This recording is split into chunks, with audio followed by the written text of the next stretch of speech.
இன்னைக்கு நம்ம பார்க்கக்கூடிய தலைப்பு, சிவராத்திரி அன்னைக்கு எந்தெந்த ராசிக்காரர்கள் எந்த பொருள கொண்டு சிவனுக்கு அபிஷேகம் செய்யணுன்றத பத்தி தான் பார்க்க போறோம். மேஷ ராசி வெல்லம் கலந்த நீர் கொண்டு அபிஷேகம் செய்ய வேண்டும். ரிஷபம் இந்த ராசிக்காரர்கள் தயிர் கொண்டு அபிஷேகம் செய்தால் பண பிரச்சனைகள் நீங்கும். மிதுனம் சிவலிங்கத்திற்கு கரும்புச்சாறு கொண்டு அபிஷேகம் செய்யலாம். கடகம் சர்க்கரை சேர்த்த பால் கொண்டு சிவனுக்கு அபிஷேகம் செய்ய வேண்டும்.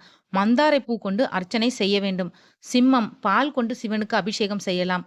கன்னி இந்த ராசிக்காரர்கள் பால் அல்லது நீரால் சிவனுக்கு அபிஷேகம் செய்ய வேண்டும். துலாம் பசும் பாலால் இந்த ராசிக்காரர்கள் சிவனுக்கு அபிஷேகம் செய்ய வேண்டும். விருச்சிகம் இந்த ராசிக்காரர்கள் தேன் அல்லது சர்க்கரை கலந்த நீரால் அபிஷேகம் செய்யலாம். தனுசு ராசி இந்த ராசிக்காரர்கள் குங்குமப்பூ கலந்த பாலால் அபிஷேகம் செய்ய வேண்டும். மகரம் இந்த ராசிக்காரர்கள் சிவனுக்கு நல்லெண்ணெய் அபிஷேகம் செய்து வில்வம் பழத்தை படைக்க வேண்டும். கும்பம் இளநீர் அல்லது கடுகு எண்ணெயால் இந்த ராசிக்காரர்கள் சிவனுக்கு அபிஷேகம் செய்யலாம். மீனம் குங்குமப்பூ பாலால் இந்த ராசிக்காரர்கள் சிவனுக்கு பால் அபிஷேகம் செய்ய வேண்டும்.